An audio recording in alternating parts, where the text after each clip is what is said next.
Hi everyone, welcome back. It's been a while. We had a bit of a New Year's Christmas break just to let ourselves relax for a little bit and enjoy, the holidays without constantly thinking about all of this. But I'm sure we had a lot of political discussions anyway, even on Christmas Day. So we're ready to get back into it.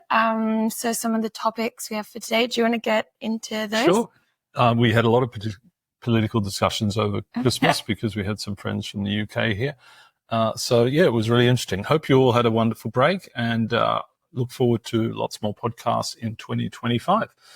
We're going to cover a few things today. First of all, some of these terrible terrorist attacks and truck attacks in Germany and more recently in New Orleans and the Tesla truck attack in Las Vegas. We're then going to go into the tragic death of Jimmy Carter and talk a little bit about his presidency.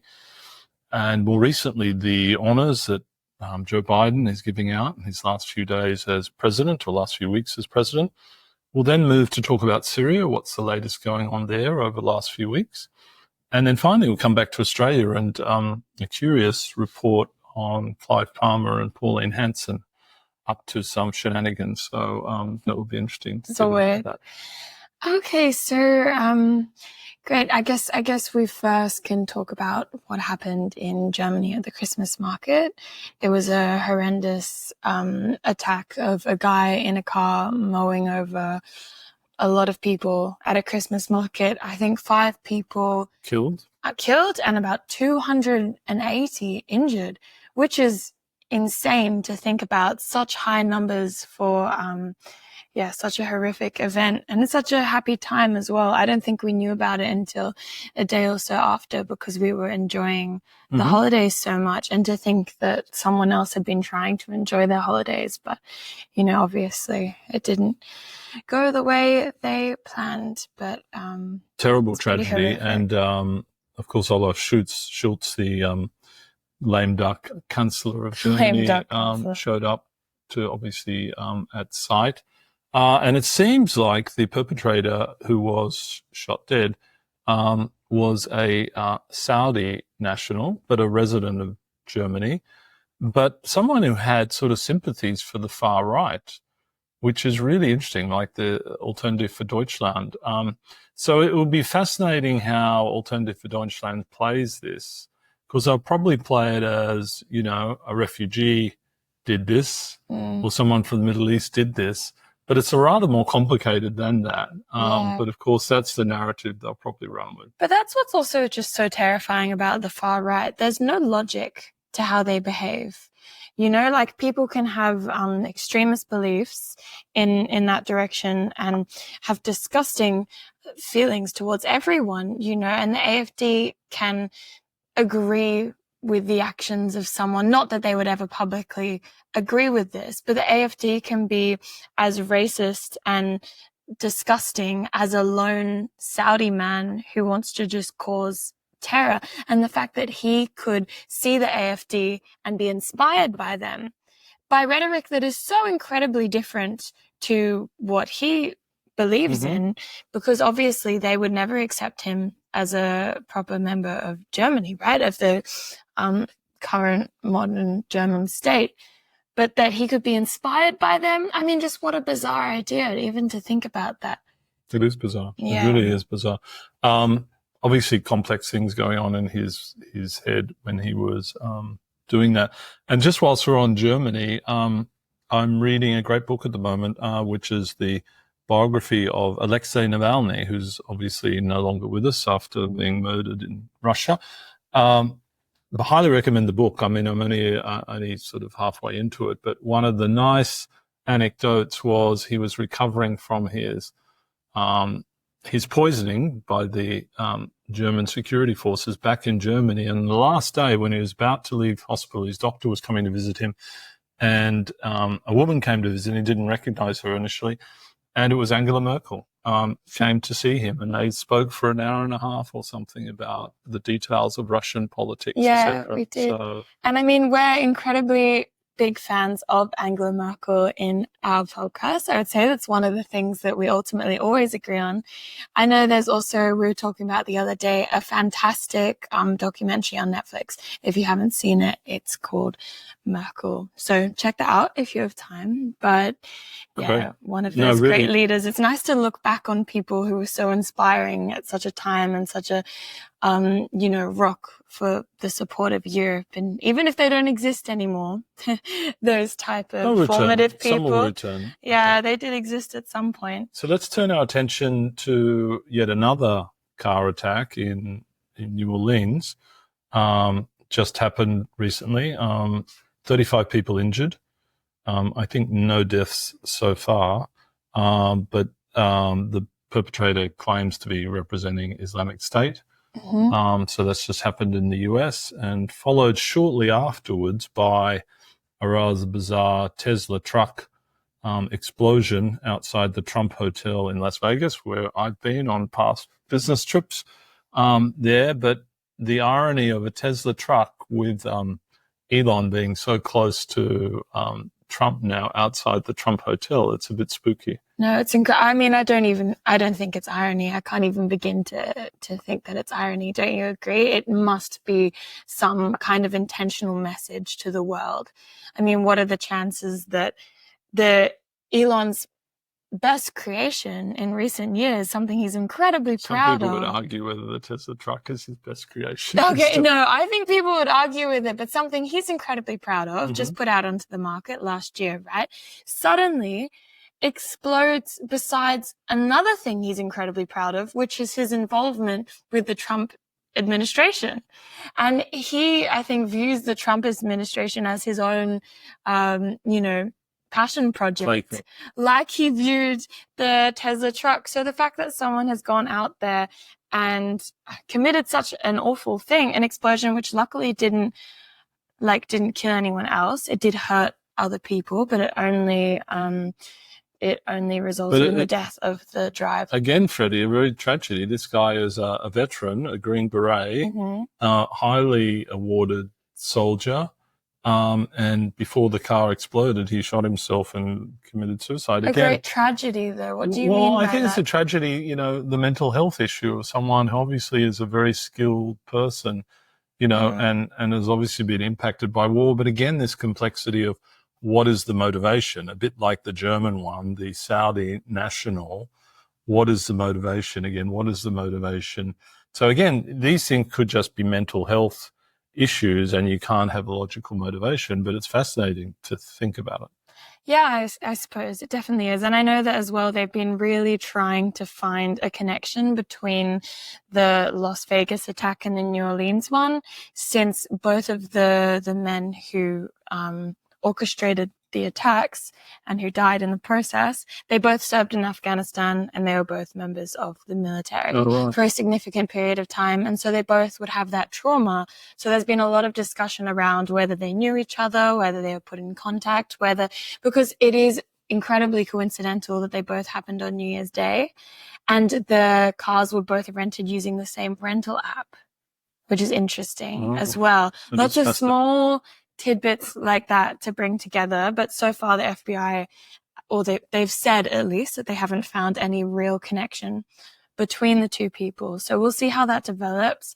But if it's not a coordinated attack, then I suppose it just really says something about the nature of PTSD and the trauma that you experience when you go into a war zone, and how can that affect you for the rest of your life and how you participate in society. So yeah, pretty tragic on all levels.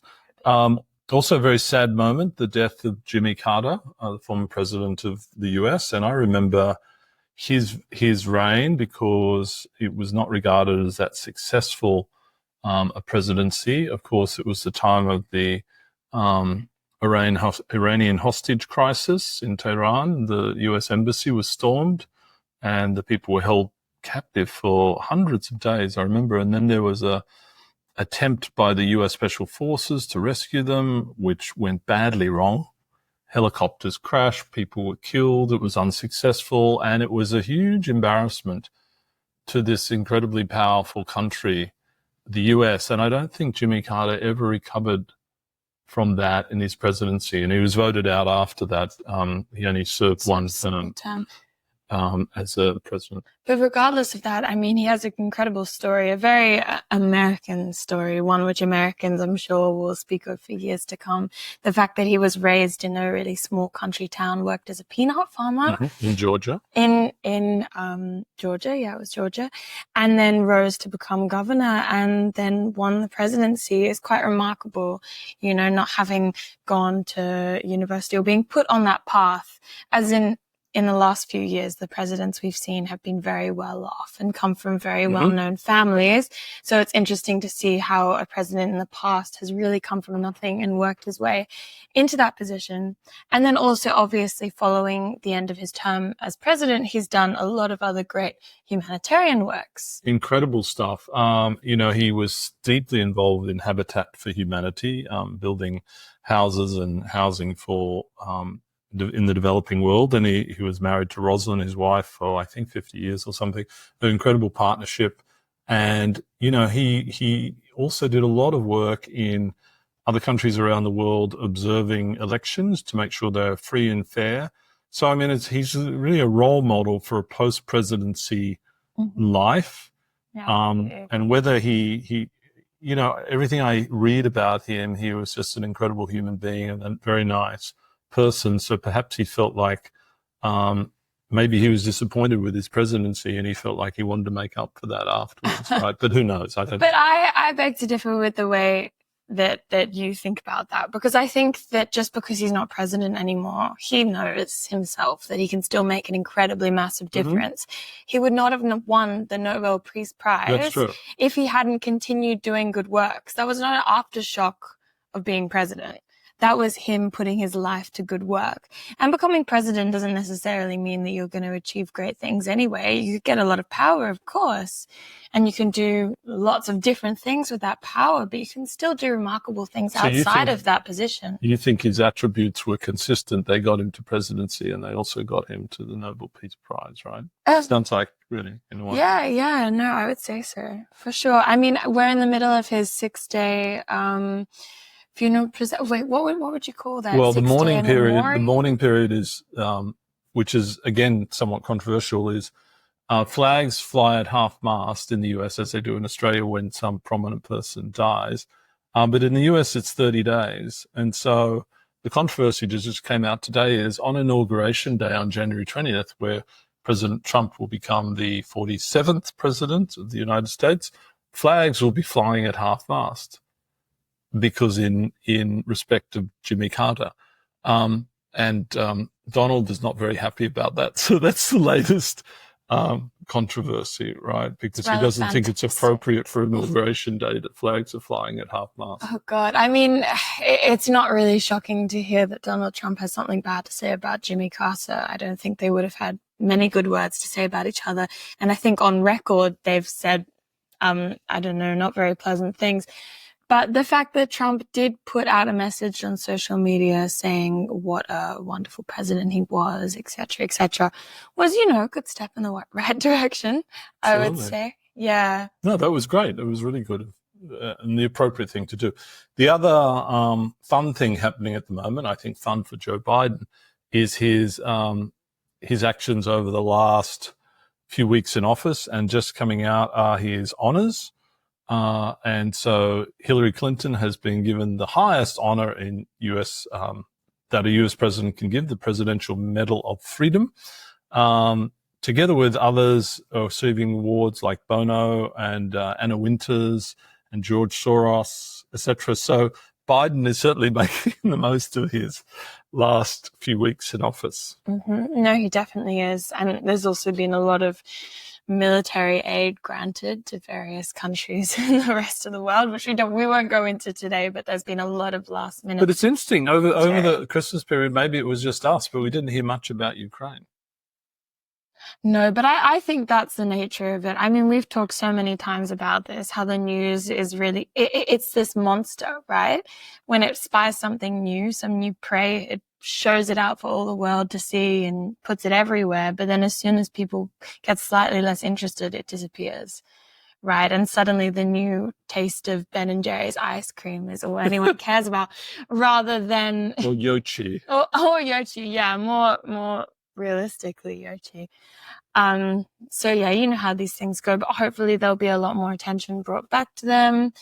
And I know that that Zelensky has made a few interesting speeches in the past few weeks. He made was it a Christmas? He did, yes, a very, very cool graphic. And one to the new year, saying that 2025 is going to be Ukraine's year. And it was quite inspirational, as everything he does is generally quite inspirational. A great marketer. Yeah. Let's turn our attention to Syria. Freddie, what's the latest happening in Syria?